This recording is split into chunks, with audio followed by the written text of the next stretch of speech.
Over our break, I went down to Costa Rica. Bueno. Yes, muy bueno. I went to Samara Beach, which evidently Mel Gibson has a house at. And so, before we got there, I thought, what if I see Mel Gibson? That'll be weird. It'll be interesting and cool. What if I lock eyes with Mel Gibson? What if Mel Gibson talks to me? What if Mel Gibson and I become friends? Yeah, I take it through the logical progression of events until I think, what if we get into a most dangerous game situation where he invites me out to his lair and then he informs me that he's going to hunt me for a sport?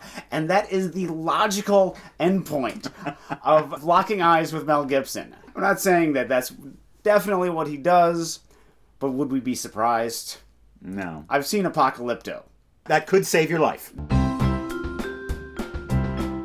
Thanks for joining us back here in the basement for Welcome to the Basement Unboxing, our new show where we talk about our donors and we open the contents of our mailbag, plus other surprises. Unboxing. We want to talk about people who donate money to support our show. Like who? People like Pierre, who says, have fun. We always do.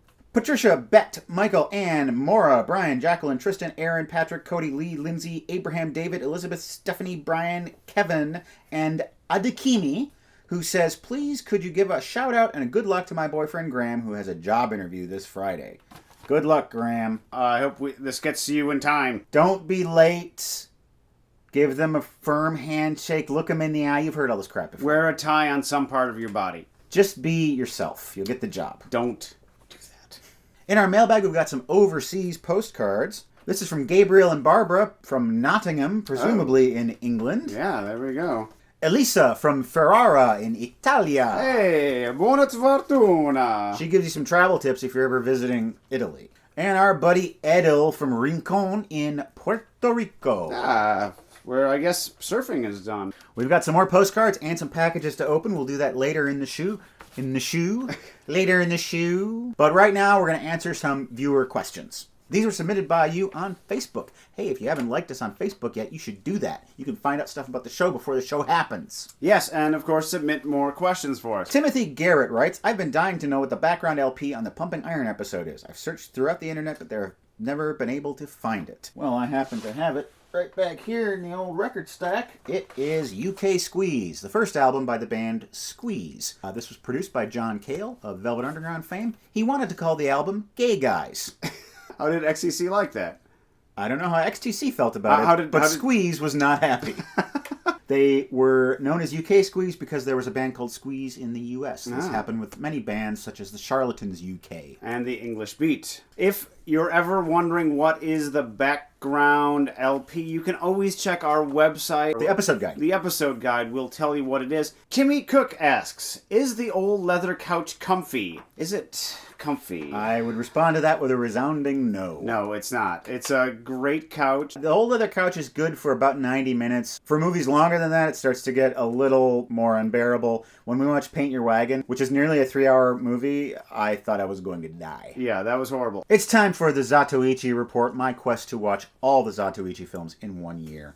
And as promised, I ventured into the cinema immersion tank, and I watched 5 Zatoichi movies in 5 days. Now, I don't have time to go into all the details of all 5 of these films, but I will tell you that my favorite of the 8 that I've seen so far is the 6th movie, Zatoichi and the Chest of Gold. Ooh. A close second favorite is the 7th movie, Zatoichi's Flashing Sword. Now, the reason I like both of these so much is they were both directed by the same guy, Kazuo Ikehiro. I have never heard of the work of this director, but let me tell you, this guy is a very visually exciting director. And a lot of the stuff in these movies reminds one of Scorsese, it reminds one of Seijun Suzuki. And there's a tracking shot of a hallway battle that reminds me a lot of a certain scene involving a certain hammer in a certain movie. The only problem with these 2 movies, and it's a problem with all Zatoichi movies, is that they start off real strong, they end real strong, and they sag in the middle because they get bogged down with complicated political relationships. I suppose if I knew more about Japanese social hierarchy and history and things like that,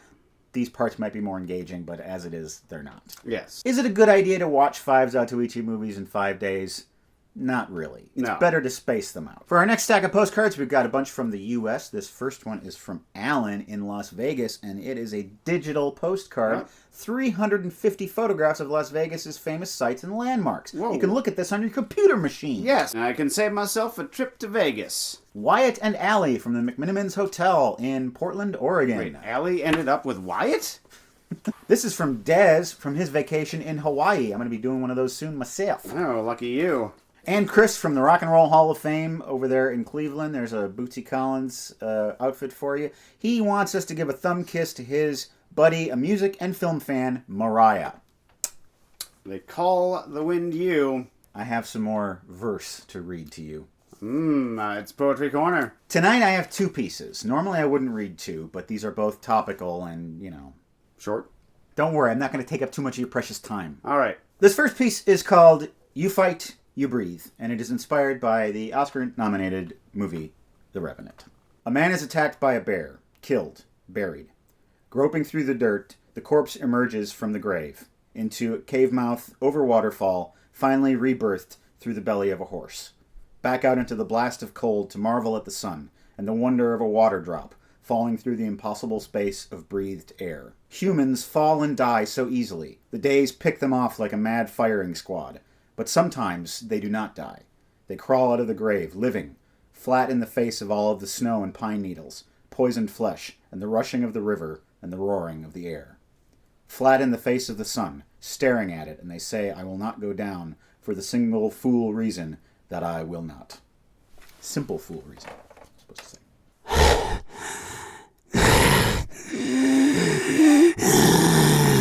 It's a very appropriate response. Where's my Oscar gold? And this second piece is unique in two ways. One, it's not about movies. And two, I did not write it. Wow. This is a piece about something that is kind of old news by now, but something that is still very real for a lot of us. That is the passing of David Bowie. This is a pastiche of David Bowie lyrics that I've arranged in an artful way to express my feelings on the subject. Once again, did not write this. I don't want to take credit for anyone else's work. I just compiled it for David Bowie. It's in 4 parts. 1. My weekend's at an all-time low. Said you took a big trip. They said you moved away. Happened oh so quietly, they say. The wild-eyed boy from Free Cloud. The day will end for some, as the night begins for one. The mobile spins to its collision. Time takes a cigarette, puts it in your mouth. Breathe, breathe, breathe deeply. Pretty soon now you're going to get older.